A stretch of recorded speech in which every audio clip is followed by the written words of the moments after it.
Assalamualaikum warahmatullahi wabarakatuh. Perkenalkan, nama saya Siti Sindia Arundasari, NPM 2011070113, kelas C semester 2 periode pendidikan anak usia dini. Di sini saya akan menjelaskan tentang kecerdasan jamak. Jadi kecerdasan jamak adalah kemampuan keseluruhan kemampuan individu untuk menyelesaikan masalah, memperoleh pengetahuan, dan mengelola dan menguasai lingkungan baik secara efektif, serta menggunakan masa lalunya untuk mewujudkan suatu perubahan dalam dirinya untuk lebih baik lagi. Teori kecerdasan jamak menurut Geleden Garden, ia adalah kemampuan untuk memecahkan persoalan dan menghasilkan produk dalam suatu settingan yang bermacam-macam dan dalam situasi yang nyata. Jenis-jenis kecerdasan jamak yaitu linguistik, yaitu kemampuan untuk menggunakan dan mengelola kata-kata secara efektif baik secara oral maupun tertulis. Kegiatan pembelajarannya seperti diskusi, permainan kata bersusun, atau bermain game. Yang kedua itu matematis atau logis, kemampuan yang berkaitan dengan penggunaan bilangan dan logika secara efektif dan menggunakan akal sehat. Kegiatan pembelajarannya itu pengasahan otak, pemecahan masalah, dan eksperimen ilmiah. Terus itu berpikir kritis, main logika, game strategi, atau permainan grafik. Yang ketiga itu kinestetik, kemampuan menggunakan gerak tubuh untuk mengekspresikan gagasan dan perasaan. Kegiatan pembelajarannya itu seperti menari, bermain peran, drama, dan olahraga gerak. Yang keempat itu ruang visual, yaitu kemampuan untuk menangkap dunia ruang visual lebih dalam lagi secara tepat. Kegiatan pembelajarannya itu seperti menggambar, melukis, mencoret-coret, dan merancang dan melakukan permainan konstruktif secara kreatif.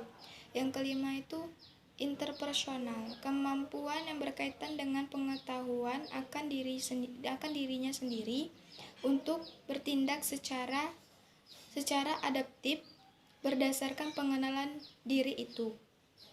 Kegiatan pembelajarannya itu seperti pembelajaran individu, terus itu pembentukan sikap, menghargai diri, dan mengajak berimajinasi jadi sebuah tokoh dalam sebuah cerita. Terus itu yang keenam interpersonal, yaitu kemampuan untuk mengerti dan menjadi peka terhadap perasaan, motivasi, watak, dan temperan orang lain. Kegiatan pembelajaran itu seperti kelompok, memimpin organisasi, menyayangi, berbicara, dan berbagi, dan mengajarkan suatu proyek dan resolusi konflik dan bertanggung jawab pada diri sendiri. Yang ketujuh, musikal, kemampuan untuk mengembangkan, mengekspresikan, dan menikmati bentuk-bentuk musik.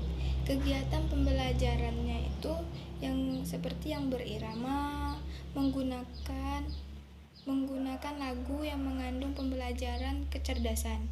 Yang kedelapan itu naturalistik, kemampuan seseorang dapat mengerti flora dan fauna dan dengan baik menikmati alam, menggunakan kemampuan itu secara produktif. Kegiatan pembelajaran itu seperti wisata alam, menyayangi binatang, dan peduli akan lingkungan. Yang kesembilan itu adalah kecerdasan visual. Kecerdasan visual itu dalam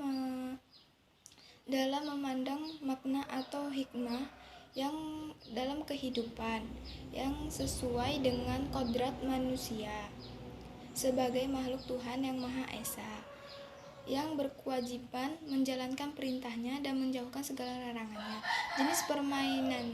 Jenis pembelajarannya itu yang pertama itu mengembangkan sikap bahwa membangun sikap toleransi terhadap sesama, cara beribadah sesuai agama yang dianut, dan mengajarkan cara bagaimana menjadi orang yang dermawan. Sekian presentasi dari saya akhiri. Wassalamualaikum warahmatullahi wabarakatuh.